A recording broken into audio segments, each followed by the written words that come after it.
Welcome to Advisory Insights Podcast, brought to you by Oberman Law Firm, a leading law firm serving clients across multiple industries and sectors on a local, regional, and national basis.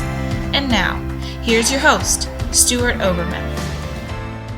And welcome everyone to Oberman Law Firm webinar. Today, an amazing special guest, the guru on DSO dental transactions, Brannon Moncrief, Principal CEO of McLaren Associates. And for those that don't know Brannon's firm, amazing national reputation on it's a premier side, I'll say, on the dental transaction side regarding DSOs, private equity. And before this, Brandon, I'm bragging you a little bit. I'm bragging you a little bit here. I was looking at your history, what you guys have done, and I know that you and I met, and you had a great presentation at the dental CPA event in Nashville a couple of weeks ago. But for those who don't know what you guys do, and again, I was looking at your website and some information. So you guys have done about 1,200 transactions, about 1.5 billion with a B in sale transactions on volume.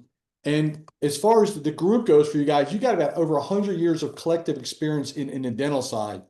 So I heard you speak at the convention with the dental CPAs. I'm like, you know what? He's got to get on. We got to do a webinar. There's just no question about it. Brandon, thank you for joining us. You have an enormous insight into what's going on in the DSO world, and it's a moving target, private equity, everything else. So I want to thank you for joining us on the webinar today, and it's truly an honor. And we're going to dig in some deep things that really you've got some enormous insight in that I have no doubt our dental guys are really going to gain knowledge from. Awesome. Thanks so much for having me. We have so many dental clients, and these guys as a whole in a national basis and in general. So they're a little hesitant about the DSO affiliations rather than selling to private buyers. Over the past 5 years, there's been a massive change in that. I want your insight into that versus, buyer, seller, DSO, and the change in the market, really the last 5 years on what you guys have seen. Yeah, I think it's important to understand, my background and the history of the company. I purchased McLaren 15 years ago. Firm's been around 35 years. And up until about 7 years ago, the firm was a traditional practice brokerage firm focused on doctor-to-doctor traditional practice sales, what we call private buyer deals. So forever, that's all we did. And we didn't participate in the DSO private equity side of the business.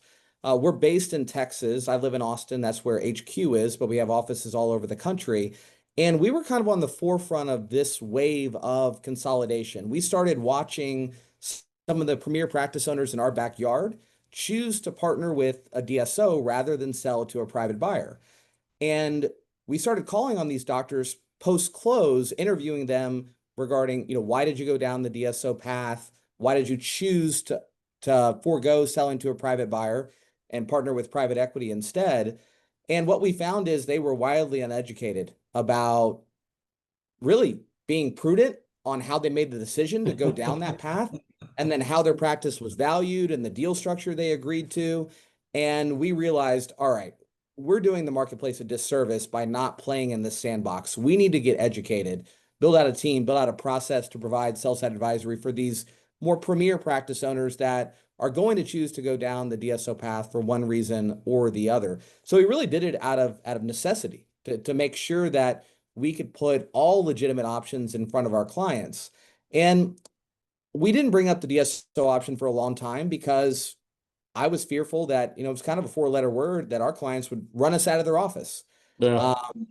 So it changed though. 5 to 7 years ago, private equity evolved, DSO evolved to be more doctor friendly, more staff friendly, more patient friendly. Private equity realized that this is a provider-centric business. If the doctors aren't happy, you're not going to be successful as the owner of a DSO long term.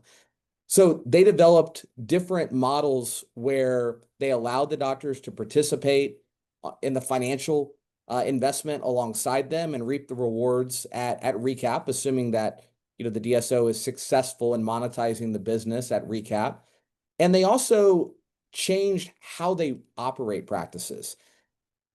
They went away from trying to make all the decisions, both clinical and operational, and took the mindset that if they partner with great clinicians, with great businesses that are already performing well, they don't have to interrupt the clinical and operational autonomy to create arbitrage. Behind the veil, they can support the practices from an administrative and operational perspective, leverage economies of scale through their size to negotiate better reimbursement rates with payers and better pricing with vendors, buy practices for 6-7 times EBITDA, and then sell them at recap for 10 to 15 times EBITDA while layering on those economies of scale and do very well financially without having to reinvent the wheel.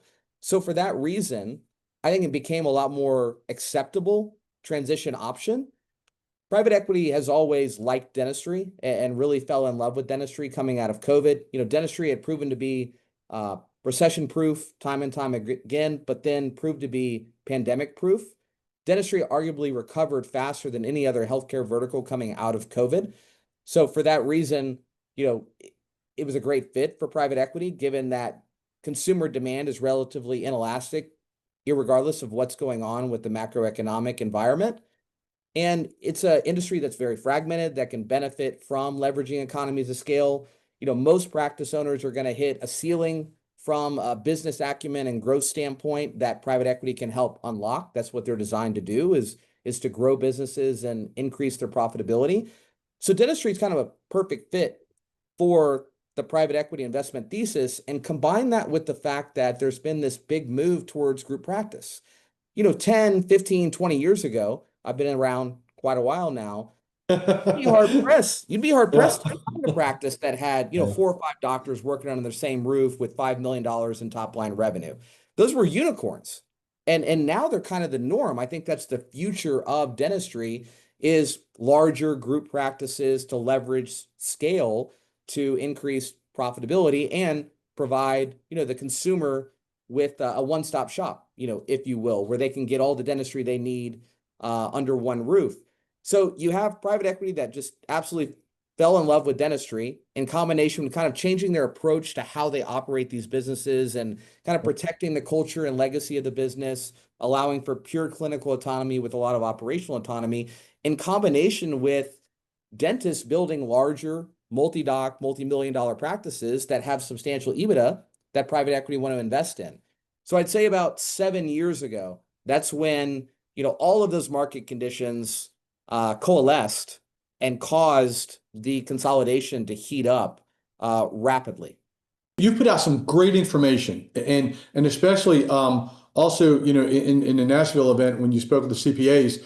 So you put out information like what's the state of the DSO market and the buyer demand, and then what's the EBITDA, how important EBITDA is, and evaluating deal structure. So if I'm a dental practice owner, right, I got a nice practice, I'm over that million, I'm maybe at that 5 million mark. So how do I, from what you see, how do I as a dental practice owner evaluate if the DSO is a right deal for me, or am I going to sell, to my neighbor down the street who I just, have a deal cut and run? What's the difference on that? I think first and foremost, you got to build a great team of advisors, right? You need to have your attorney involved. You need to have your CPA involved, your financial advisor involved, your spouse involved. And you need to have a sell-side advisor like us that can give you objective guidance on what is your business worth and what are your options. You don't want to work with somebody that only understands the doctor-to-doctor space or only understands the DSO space. There are very few people that sit in my seat that perform at a high level, both in the private buyer world and DSO world. But because we do, it allows us to be completely objective in regard to educating doctors regarding their options. And when someone comes to me, they always have 3 options. One option is to do nothing, right? Just stay the course. Option 2 is to sell to a private buyer in a more traditional practice sale. Option 3 is to sell or partner with a DSO or private equity. We always start with an initial discovery call just to unpack the why, right? Like, why are you looking to monetize the business? Is it purely an economic decision? Are you looking for administrative and operational support? Are you looking to de-risk and diversify your wealth because you've got a lot of your net worth tied up in a business that has significant key man risk? Are you looking to lean into the business and scale it and buy additional locations? And you want you want to leverage someone else's capital and infrastructure to help you do that? You got to unpack the why first. Or you're looking to get out. Yeah. Or is it simply, Yeah. succession planning? You're within a few years of retirement and you're planning to exit the business. Maybe you're looking to relocate.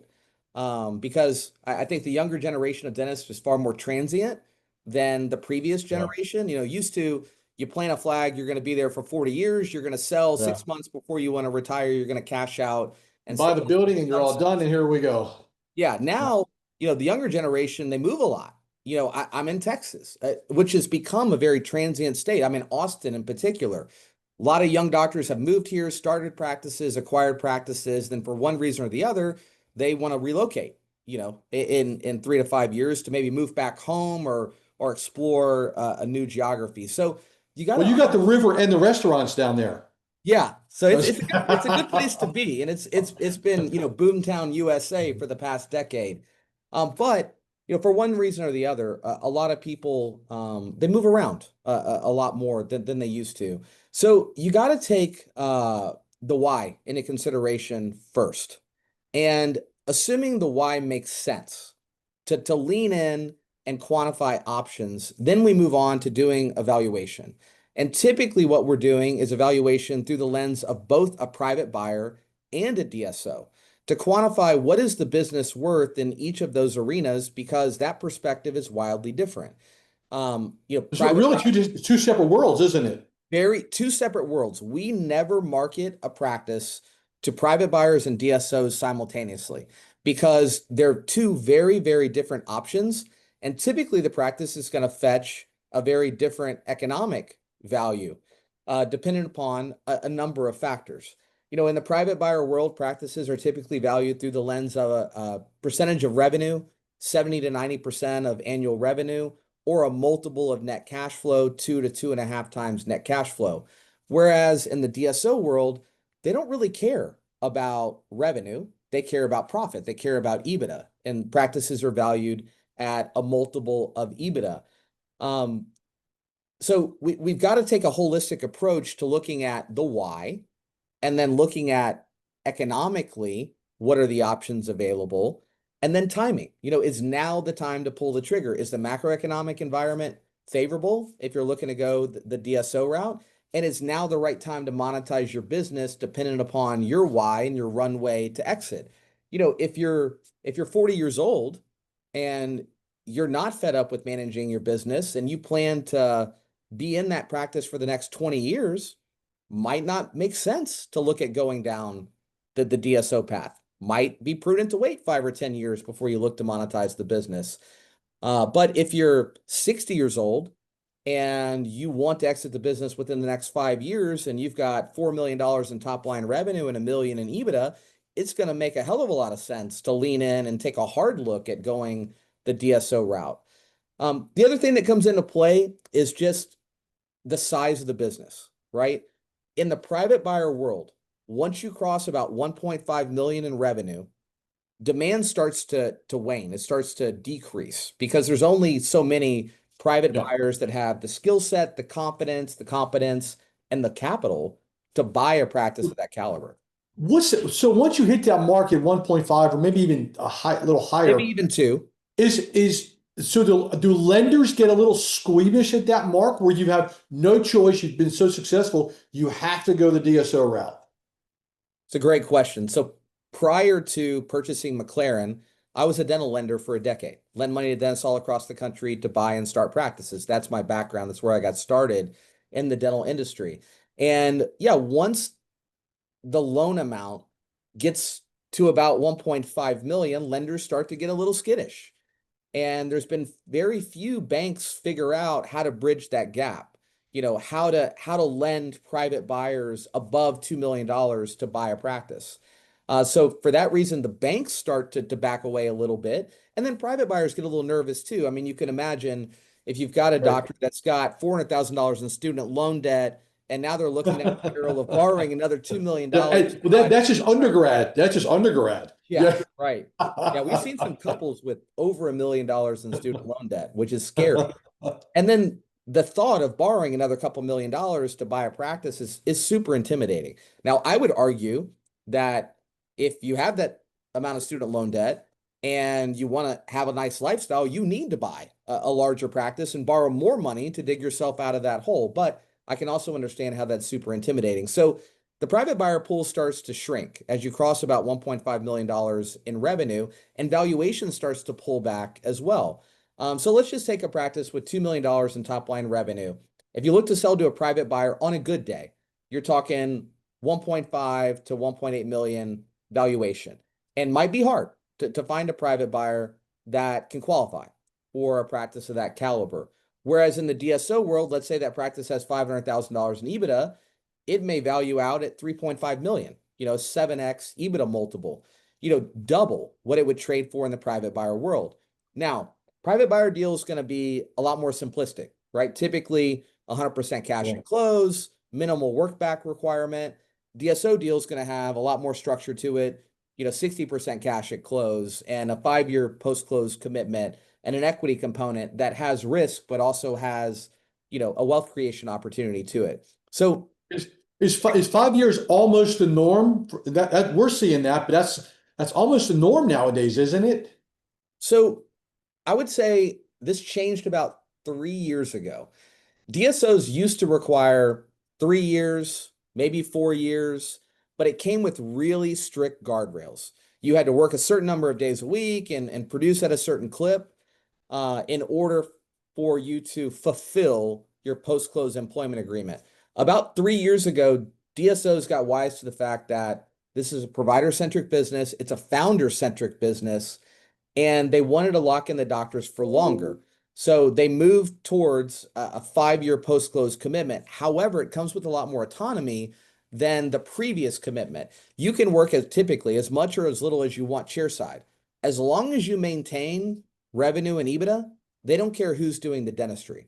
So it's a longer term commitment, but comes with more flexibility than the old school deal structure of having production quotas and certain, number of days a week, a month, a year that you had to work. But if you want to maximize demand and valuation, you need to be prepared to have a vested interest in your business for 5 years.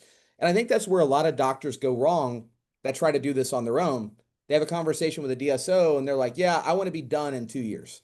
Well, what does done mean, right? If you're working 5 days a week and you It'll take that long to close the deal. yeah, right. If you've been working 5 days a week and you're tired, I could see, and you've been doing that for 20 years, I could see how you might only have 2 years gas in the tank.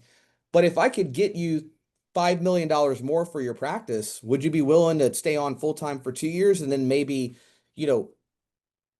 pare down your chairside schedule over the following 3 years? Maybe you don't You work just at said all something great. chairside the last 2 years. So are you seeing that a lot of times that when you get involved, doctors are actually, before you came involved, are leaving money on the table? Absolutely. So about half of our clients already have an offer in hand from a DSO at the time they contact us. And look, I mean, DSOs are opportunistic. Private equity is relatively predatory, right? These are not charitable organizations, right? These are hyper aggressive capitalists. And their goal is to buy low and sell high. And their dream is to do a deal in the dark, right? Without you at the table, without me at the table, Sure. they can essentially take advantage of the doctor and pay less for the practice. So what we tell our clients is press time out, press pause on that conversation with that buyer. They might threaten to get up from the table, but they're not going anywhere.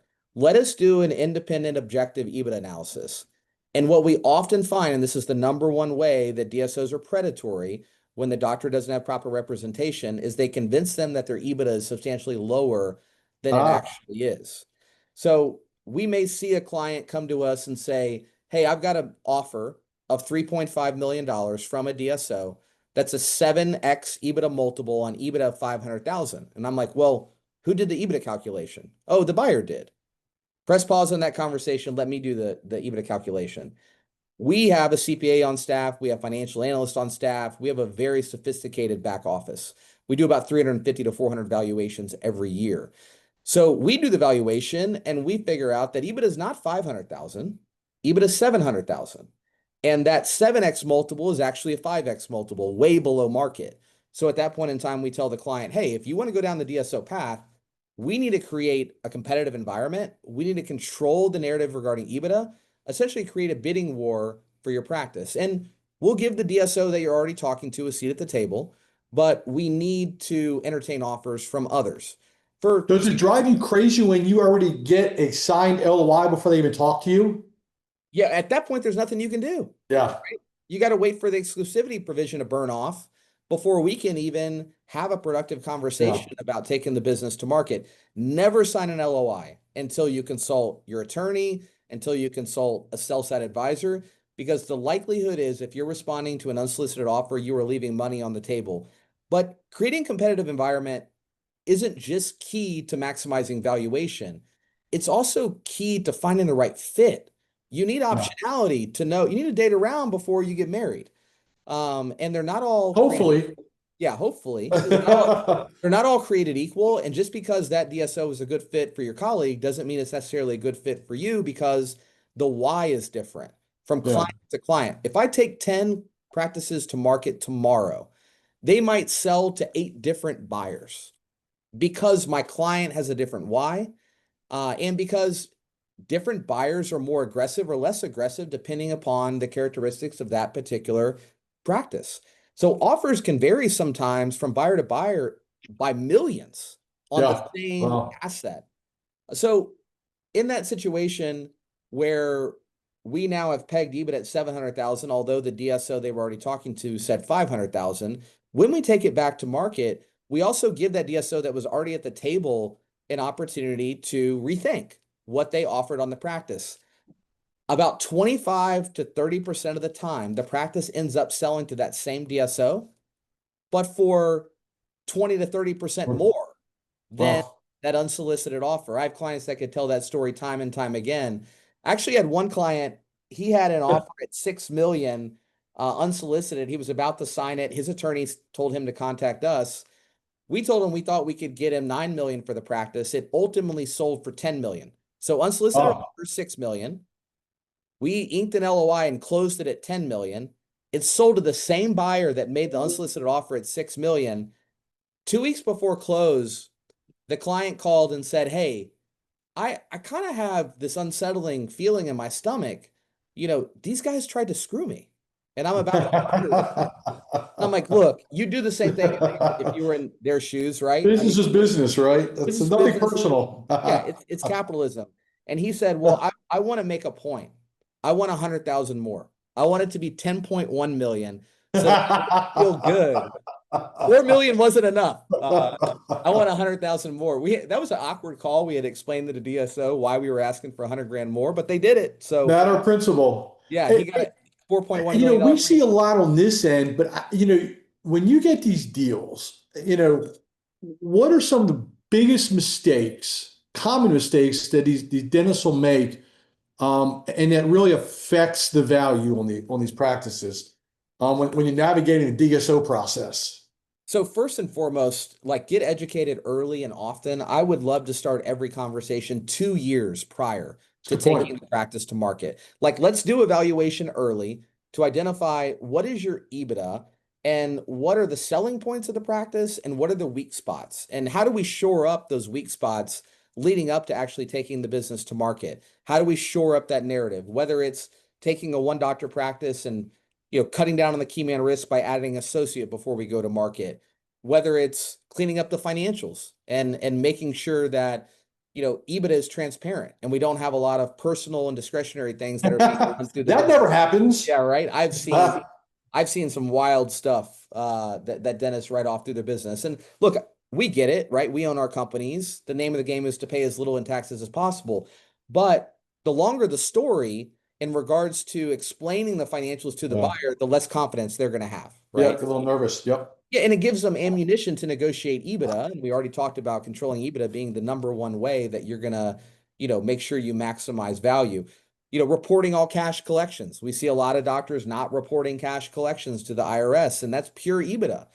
Um, I had a it- conversation yesterday with a doctor, and colleague questioned to him about not reporting about 300,000 in cash and wanted to know why that affected the value. So yeah, those conversations are out there. yeah, Out and there. that's pure EBITDA, right? And if we're talking about a 7x multiple, that's $2 million in value. It's great Right. that you've, operated in the gray area and saved a lot of money on taxes over the years. Pay me now or pay me later.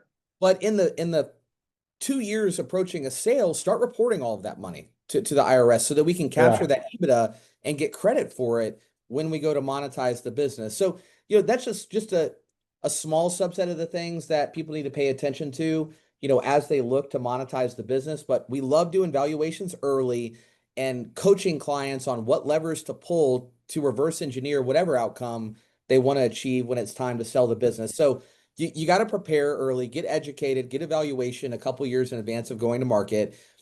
Don't respond to an unsolicited offer. You've got to build a strong team of advisors. You need to create competition for your practice. You've got to be in a multiple offer situation if and when you're going to go down the DSO path to ensure that you don't leave money on the table, and then also to create that optionality so you can find the DSO that's the right fit. And this is where, your job really comes into play, is understanding all of the details regarding the legal agreements and the deal structure.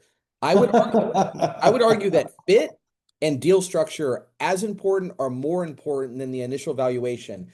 Because look, at close, you're going to go out for a nice steak dinner and you're going to celebrate and you're going to put millions of dollars in your pocket. But 6 months, 2 years after close, your post-closing happiness is largely going to be predicated upon who you picked as your partner. Yep. Are you happy? Is your staff happy? Are you still able to provide the level of clinical care that you did, previous to partnering with the DSO? And then how are you being paid along the way? And then what are your rights at a recapitalization event? Is it actually going to play out the way the DSO, projected it when they were courting you?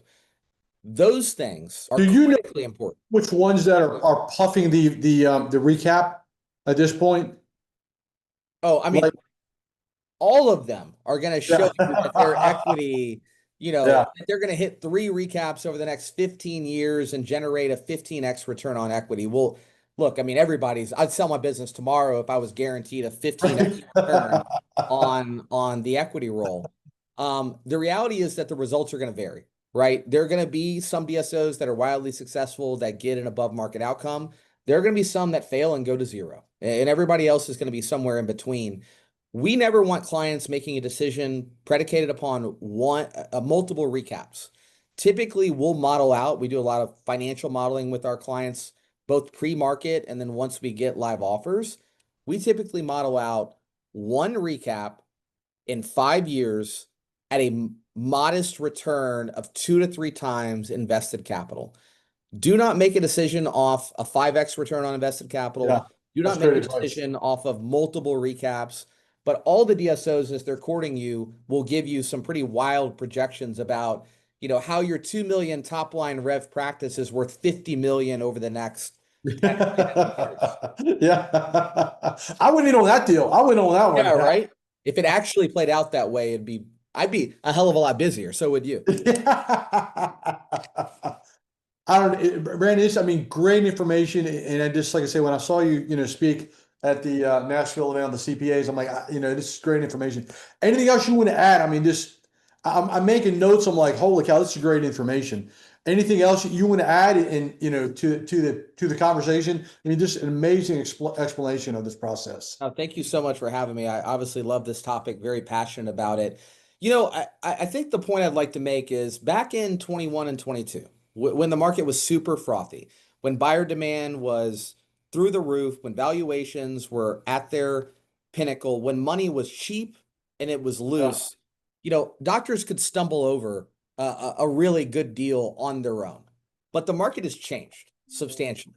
There's some blood in the water. Some DSOs have failed. recap cycles have been prolonged and returns have been muted. There are some really, really good players in the marketplace and some really, really bad players in the marketplace. And I think now more than ever, you got to make sure that you have a good team. You got to make sure that you guys are at the table, we're at the table, and that you do this right. Because you only have the opportunity to do it once. That's it. You got to crush it. And that's what we're in the business of doing, is making sure that our clients make prudent decisions about when they sell their business, what path they go down, private buyer or DSO, and then make sure that they crush it. So I encourage anybody listening to reach out to us and let's have a discovery call and just get to know each other and see if it makes sense to do a deep dive. Brannon, well, first I want to thank you for being on the webinar. Great information. You guys are industry leaders. You got the pulse on the DSO. Amazing information. Thank you. And how do people get in touch with you? Yeah, it's super easy to get in touch with me. I try to be readily available to our potential clients and doctors and serve as a resource. I always give out my cell phone number. You can shoot me a text and schedule a discovery call. It's 512-660-8505, or you can shoot me an email. It's Brannon, BRANNON, @dentaltransitions.com. And I encourage you to visit our website. It's dentaltransitions.com. It's got a lot of conversations, podcasts, webinars, articles, just like this one, because as I said numerous times, get educated and make good decisions. That's what you're here for. That's what I'm here for. And thank you for having me, Stuart. Always a pleasure. Good. Great information. Brandon, thank you very much, sir. We will see you soon. Take care. Bye-bye. Everybody, bye-bye.